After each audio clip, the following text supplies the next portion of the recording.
Network marketing, वही chain system, वही member बनाने वाली स्कीम। आइए दोस्तों, आज आपको एग्जाम्पल से समझाने की कोशिश करते हैं कि नेटवर्क मार्केटिंग क्या होती है। धीरूभाई अंबानी को हम सब जानते हैं। धीरूभाई अंबानी जी एक पेट्रोल पंप पे काम करते थे। वो 9 से 5 काम करते थे तो और बदले में उन्हें 12,000 रुपया महीने का मिलता था। एक दिन उनके पेट्रोल पंप पर एक खिलौने बेचने वाला आता है। धीरूभाई अंबानी जी उससे बातें करते हैं और बातों बातों में उनसे उसकी दोस्ती हो जाती है। वो खिलौने वाले से पूछते हैं कि तुम इसमें क्या बचत लेते हो। तो खिलौना वाला उन्हें बताता है कि मैं 70 रुपये की खिलौना खरीदता हूँ और लोगों को 100 रुपये में बेच देता हूँ। दैट मीन्स पर खिलौना मुझे 30 रुपये की बचत आती है।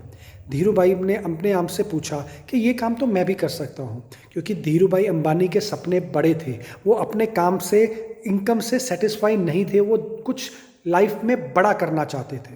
तो वो भी उस दुकानदार के पास गए, होलसेलर के पास गए कि मुझे भी खिलौने बेचने हैं, आप मुझे खिलौना दे दीजिए।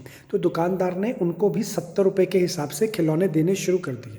धीरे धीरे धीरे धीरूभाई अंबानी जी ने अपना ये बिजनेस सेट कर लिया। वो रोज़ाना अराउंड 10 खिलौने बेचते थे। एक खिलौने पर उन्हें 30 रुपये का बेनिफिट होता था, मतलब रोज़ का वो 300 रुपया एक्स्ट्रा कमाते थे, मतलब महीने का 9,000 रुपया एक्स्ट्रा। 12,000 रुपया वो तनख्वाह लेते थे और 9,000 पार्ट टाइम में एक्स्ट्रा कमाना शुरू कर दिया। इसको देखकर उनके दोस्त भी बहुत ज़्यादा मोटिवेट हो गए, क्योंकि उन सबको भी एक्स्ट्रा पैसे चाहिए थे। तो वो धीरूभाई अंबानी के पास गए कि हमें भी खिलौने बेचना सिखाओ। धीरूभाई अंबानी ने अपने 10 दोस्तों को लिया और फिर वो होलसेलर के पास गए। उन्होंने होलसेलर से कहा कि मैं रोज़ आपसे 10 खिलौने लेता हूँ और आप मुझे 70 रुपये के हिसाब से खिलौना देते हो। अगर मैं रोज़ आपसे 100 खिलौने लूँ तो आप मुझे कितने का खिलौना देंगे? तो होलसेलर ने कहा, अगर आप मुझे 100 खिलौने लेते हैं रोज़ के, तो मैं खिलौना आपको 50 रुपये का दूंगा। दोस्तों, नेटवर्क मार्केटिंग में भी यही होता है।